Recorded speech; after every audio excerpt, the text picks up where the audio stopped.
Start करेंगे question number 21। Question number 21 के top में लिखा हुआ है, from the following receipt and payment account and additional information of Ashoka club for the year ended 31 मार्च 2007। आप लोगों को इस क्वेश्चन में भी same income and expenditure account और बैलेंस शीट बनाना है करंट ईयर का। ठीक है, अब ये क्वेश्चन जो है वो अदर क्वेश्चन से डिफरेंट क्यों है बताएंगे आप लोग को। देखिएगा आप लोग रिसिप्ट साइड में सब्सक्रिप्शन का 3 इयर्स का बैलेंस दिया हुआ है। जरा इसको नोटिस करिएगा आप लोग। फर्स्ट में लिखा हुआ 2005 एंड 6 का बैलेंस अमाउंट है, 2006 एंड 7 का बैलेंस अमाउंट है और 2007 एंड 8 का बैलेंस अमाउंट दिया हुआ है। 3 इयर्स का बैलेंस अमाउंट यहाँ पर आप लोगों को दिया गया है। ठीक है, जो प्रीवियस ईयर का आप लोग का करंट ईयर 2007 है, ठीक है ना, जो प्रीवियस ईयर का दिया हुआ है अमाउंट 2400, इसका हम लोग देखेंगे कि नीचे एडजस्टमेंट में कोई एडिशनल इंफॉर्मेशन है या नहीं है। ठीक है, तो इसका एडिशनल इंफॉर्मेशन देखने के लिए हम लोग आ जाते हैं नीचे एडजस्टमेंट में। नीचे एडजस्टमेंट में लिखा हुआ है कि सब्सक्रिप्शन आउटस्टैंडिंग 31 मार्च 2006 वेयर 3000। देखिए यहाँ भी 2006 लिखा हुआ है और अमाउंट है 2400। यहाँ भी लिखा हुआ है 2006, अमाउंट दिया हुआ 3000। दोनों ही मेरे लिए आउटस्टैंडिंग बैलेंस है, बट इसको कैसे हम लोग ट्रीट करेंगे वो देखते हैं। ठीक, देखिए आपका जो ये जो अमाउंट दिया हुआ है 3000 रुपीज़, ये ईयर एंडेड का अमाउंट है। जिस दिन 31 मार्च 2006 को जिस दिन ईयर एंडिंग किया है उस दिन का ये बैलेंस दिया हुआ 3000। तो जब हम लोग प्रीवियस ईयर का बैलेंस शीट बनाएंगे उसका जो आउटस्टैंडिंग होगा सब्सक्रिप्शन का वो 3000 रुपीज़ होगा, क्योंकि हम लोग बैलेंस शीट जो बनाते हैं वो ड्यूरिंग द ईयर नहीं बनाते हैं, एक एग्जैक्ट डेट को बनाते हैं। यानी कि जिस टाइम में मेरा फाइनेंशियल ईयर एंड करेगा उस दिन हम लोग बैलेंस शीट बनाते हैं। तो 31 मार्च को हम लोग बैलेंस शीट बनाएंगे और 31 मार्च को दिया हुआ है बैलेंस कितना, 3000 रुपीज़ आउटस्टैंडिंग बैलेंस सब्सक्रिप्शन का। यानी कि ये ओपनिंग बैलेंस शीट में एसेट साइड में आएगा 3000। ओके, नेक्स्ट अब देखिए ड्यूरिंग द ईयर था कितना 2400, ये हो गया कितना 3000 रुपीज़। कितना इंक्रीज किया है 600 रुपीज़। ये जो 600 रुपीज़ मेरा इंक्रीज किया है ये जो एडजस्टेड वैल्यू है कि ड्यूरिंग द ईयर मेरा 2400 था, बाद में हो गया ईयर एंडिंग में 3000, तो दोनों के बीच का जो डिफरेंस अमाउंट है वो 600 रुपीज़ है। दैट मीन्स जो प्रीवियस ईयर का एडजस्टेड आउटस्टैंडिंग सब्सक्रिप्शन जो है वो है 600 रुपया, 600। ये 600 रुपीज़ जो है उसको हम लोग एडजस्ट करेंगे इनकम एंड एक्सपेंडिचर अकाउंट में। ठीक, 3000 रुपीज़ मेरा ओपनिंग बैलेंस शीट में चला जाएगा। ये 2400 से 3000 को हम लोग डिफरेंस करके देख लेंगे, आएगा 600 मेरा प्रीवियस ईयर का आउटस्टैंडिंग बैलेंस है जिसको हम लोग इनकम और एक्सपेंडिचर अकाउंट में लेस करेंगे सब्सक्रिप्शन से। ठीक है ना। नेक्स्ट दिया हुआ है करंट ईयर का आउटस्टैंडिंग बैलेंस 6000, इसको हम लोग एडजस्ट करेंगे अपना इनकम और एक्सपेंडिचर अकाउंट में, वो आपको बता देंगे हम। देखिए यहाँ पर फिर नीचे लिखा हुआ है 2008, मेरा फाइनेंशियल ईयर है 2007, बट यहाँ लिखा हुआ 2008 का बैलेंस दिया हुआ है सब्सक्रिप्शन का 1000।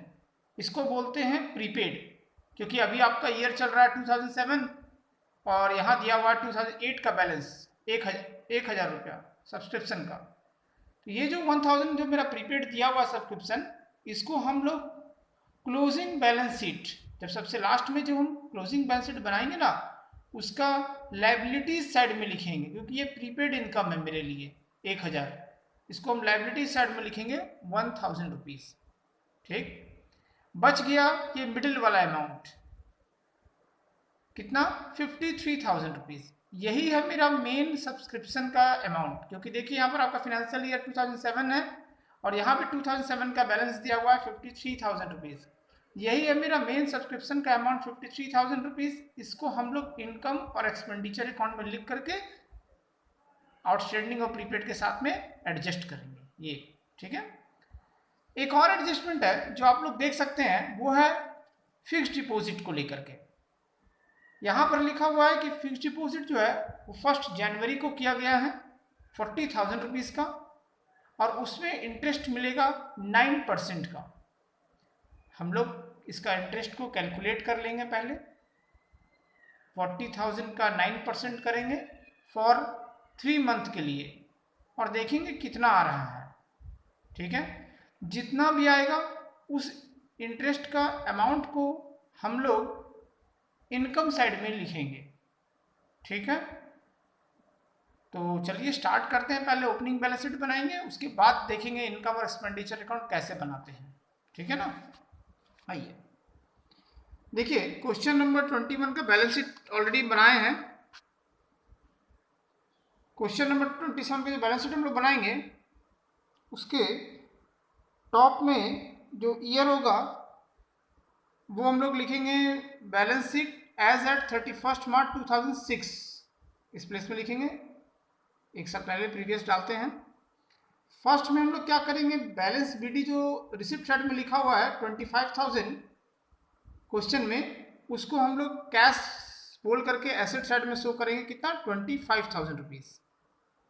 ठीक है, फिर हम लोग लिखेंगे आउटस्टैंडिंग सब्सक्रिप्शन, और आउटस्टैंडिंग सब्सक्रिप्शन का अमाउंट लिखेंगे 3,000 रुपीज। ये जो 3,000 रुपीज हम लिखे हैं, ये एडजस्टमेंट जो स्टार्टिंग वाला था उसका अमाउंट लिखे थे। आप लोग को बता दिए थे उस समय कि ये जो 31 मार्च ईयर एंडिंग के दिन में जो बैलेंस रहेगा सब्सक्रिप्शन आउटस्टैंडिंग का, वो मेरा ओपनिंग बैलेंस शीट में जाएगा 3,000 रुपीज। इसलिए हम इसको 3,000 रुपीज यहाँ लिख देंगे। ठीक है, फर्नीचर जो है वो मेरा 30,000 का है। ये फर्नीचर जो है वो 3 नंबर एडजस्टमेंट में दिया हुआ है कि मेरे पास में स्टार्टिंग में फर्नीचर 30,000 का वैल्यू का है, और बुक्स का जो वैल्यू 14,000 लिखे हैं, ये भी 3rd नंबर एडजस्टमेंट में लिखा हुआ है। ठीक है ना, देखिए दिस यहाँ पर लिखा हुआ है 3 नंबर एडजस्टमेंट में कि क्लब के पास में फर्नीचर 30,000 का है और बुक्स 14,000 रुपीज़ का है, और ईयर है 2006 1 अप्रैल। चाहे तो 31 मार्च 2006 का बैलेंस हो, चाहे 1 अप्रैल 2006 का बैलेंस हो, दोनों ही मेरा ओपनिंग बैलेंस शीट में आएगा। ठीक है, यानी कि फर्नीचर और बुक्स दोनों को हम लोग राइट डाउन करेंगे इधर एसेट्स में। लाइबिलिटी साइड में हम आएंगे। लाइबिलिटी साइड में सिर्फ एक ही आइटम है, आउटस्टैंडिंग सैलरी 900 रुपीज़ का। ये जो आउटस्टैंडिंग सैलरी 900 रुपीज़ का है, ये मेरा 2nd नंबर एडजस्टमेंट में लिखा हुआ है कि 31 मार्च 2006 को सैलरी आउटस्टैंडिंग है कितना 900 रुपीज़। तो इसी 900 को हम लोग लिखेंगे अपना लाइबिलिटी साइड में, आउटस्टैंडिंग सैलरी 900। फाइनली इसको हम लोग क्लोज करेंगे। एसेट्स का टोटल आ रहा है मेरा 72,000 रुपीज़, लाइबिलिटीज़ में 900 रुपीज़ है सिर्फ, माइनस करेंगे तो डिफरेंस अमाउंट आया है 71,100 रुपीज़। ये होगा मेरा capital fund balancing figure 71,100 rupees का। ओके, नेक्स्ट हम लोग स्टार्ट करेंगे इनकम एंड एक्सपेंडिचर अकाउंट। चलिए स्टार्ट करते हैं इनकम और एक्सपेंडिचर अकाउंट, देखते हैं उसको कैसे हम लोग बनाएंगे इनकम और expenditure account. First of all हम लोग बता देना चाहेंगे आपको सब्सक्रिप्शन को लेकर के किस तरह से एडजस्टमेंट किए हैं वो देख लीजिए। पहले फोकस करने वाला जो बात इसमें है वो सब्सक्रिप्शन ही है। फर्स्ट में लिखेंगे बाई सब्सक्रिप्शन, अमाउंट लिखेंगे 53,000। कौन से ईयर का, 2007 वाला, क्योंकि 2007 मेरा करंट ईयर है, और क्वेश्चन में 2007 का देखिए बैलेंस दिया हुआ 53,000 रुपीज़, ये मिडिल वाला अमाउंट। ठीक है ना, इसको हम लोग लिखेंगे अपना इनकम साइड में 53,000 रुपीज़। लेस करेंगे प्रीवियस ईयर आउटस्टैंडिंग 600।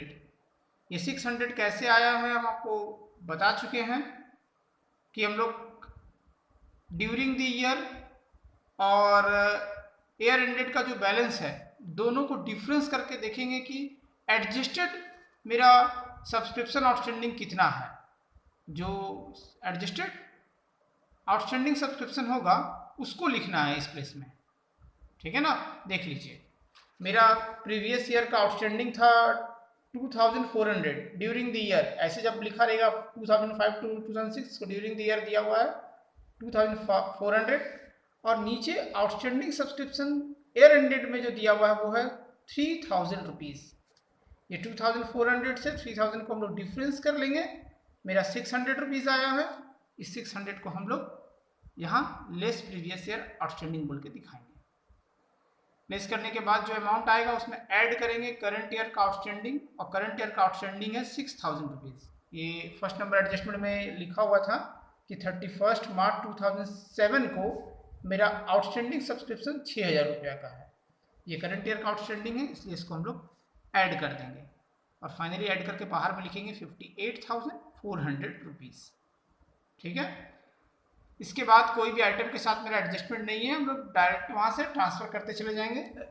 जैसे कि इंट्रेंस फीस है मेरा 2500 का, इसको क्रेडिट में लिख देंगे। म्यूनिसिपल ग्रांट 20,000 का, इसको भी हम क्रेडिट में लिख देंगे। हाँ, नेक्स्ट आते हैं सेल ऑफ फर्नीचर में।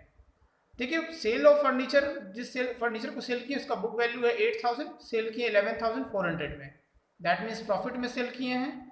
तो दोनों का जो डिफरेंस अमाउंट आएगा वो मेरा इनकम और एक्सपेंडिचर अकाउंट में आएगा। तो दिस प्लेस हम लोग लिखेंगे कि by profit on sale of furniture 8000 का वैल्यू था, हम लोग सेल किए हैं 11,400 में, तो हम लोग का प्रॉफिट हुआ है 3,400, इस प्लेस में लिख देंगे, ठीक। इसके बाद एक एंट्री हम लोग अलग से किए हैं जो कि रिसिप्ट साइड में नहीं था। वो एंट्री आप लोग को हम बताए थे कि फिक्स्ड डिपॉजिट हम लोग किए थे जनवरी में 40,000 रुपीज़ का, और 9% का रेट ऑफ इंटरेस्ट है, 3 मंथ के लिए चार्ज करेंगे। जो भी आएगा वो मेरा इनकम होगा। इसको क्रेडिट साइड में लिखेंगे by accrued interest on FD means fixed deposit. 40,000 का 9% 3 मंथ के लिए आया 900 रुपीज़। देखिए 900 रुपीज़ जो मेरा इंटरेस्ट अभी आया है फिक्स्ड डिपॉजिट का, वो अभी हमको मिला नहीं है, मिलने वाला है, क्योंकि क्वेश्चन में पहले से गिवन नहीं था कि इंटरेस्ट कितना मिलेगा। हम लोग इंटरेस्ट को फाइंड आउट किए हैं, दैट मीन्स हमको अभी इंटरेस्ट मिला नहीं है, और इस इंटरेस्ट को, एक्रूड इंटरेस्ट को हम लोग फिर से दोबारा लिखेंगे अपना एसेट साइड में, क्लोजिंग बैलेंस शीट का एसेट्स में लिखेंगे ये 900 रुपीज़ का, ठीक। आते हैं अब एक्सपेंडिचर में। एक्सपेंडिचर में फर्स्ट मेरा एंट्री है सैलरी को लेकर के, लिखेंगे 2 सैलरी, इनर कॉलम में लिखेंगे 6000। अब इसमें सेकंड नंबर एडजस्टमेंट में लिखा हुआ है कि प्रीवियस ईयर का आउटस्टैंडिंग है सैलरी का 900, तो उसको लेस करेंगे। करंट ईयर का आउटस्टैंडिंग है 1200, इसको ऐड करेंगे करके आउटर कॉलम में लिखेंगे 6300 रुपीज़ सैलरी का, ठीक है। नेक्स्ट एडजस्टमेंट में आते हैं। नेक्स्ट एडजस्टमेंट जो है मेरा न्यूज़पेपर है 4100 रुपीज़ का है, इसके साथ कोई एडजस्टमेंट नहीं है, इसलिए इसको हम डेबिट में लिख देंगे। इलेक्ट्रिसिटी बिल है 2000 का, इसके साथ में भी कोई एडजस्टमेंट नहीं है, इसको भी हम डेबिट में लिख देंगे, ठीक। फिक्स्ड डिपॉजिट मेरे लिए फिक्स्ड एसेट्स है, इसीलिए ये इनकम और एक्सपेंडिचर अकाउंट में नहीं आएगा। बुक्स मेरे लिए फिक्स्ड एसेट्स है, इसीलिए इनकम और एक्सपेंडिचर अकाउंट में नहीं आएगा। देन रेंट एक्सपेंसेस है, इसको लिखेंगे 13,600 एक्सपेंडिचर साइड में। फर्नीचर एसेट्स है, इसीलिए नहीं आएगा, और बैलेंस CD का मतलब क्लोजिंग कैश है, ये भी नहीं आएगा। चलिए देख लेते हैं कैसे कैसे लिखे हैं, किस तरह से हम फर्स्ट ऑफ ऑल लिखेंगे 2 न्यूज़पेपर अमाउंट 4100 रुपीज़ है। देन लिखेंगे 2 इलेक्ट्रिसिटी बिल 2000 रुपीज़ का, पेमेंट साइड से देख करके लिखे हैं।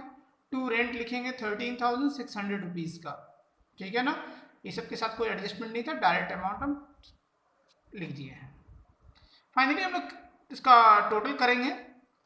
जो मेरा इनकम साइड है उसका टोटल आया है 85,200 रुपीज़ टोटल। उसको हम लोग एक्सपेंडिचर का सारा अमाउंट से लेस कर रहे हैं, तो मेरा बैलेंस आ रहा है 59,200 रुपीज़। ये मेरे लिए प्रॉफिट है। लिखेंगे डेबिट में 2 सरप्लस, बैलेंसिंग फिगर है, 59,200। फाइनली हम लोग बनाएंगे क्लोजिंग बैलेंस शीट को। आते हैं क्लोजिंग बैलेंस शीट में। चलिए स्टार्ट करते हैं क्लोजिंग बैलेंस शीट को।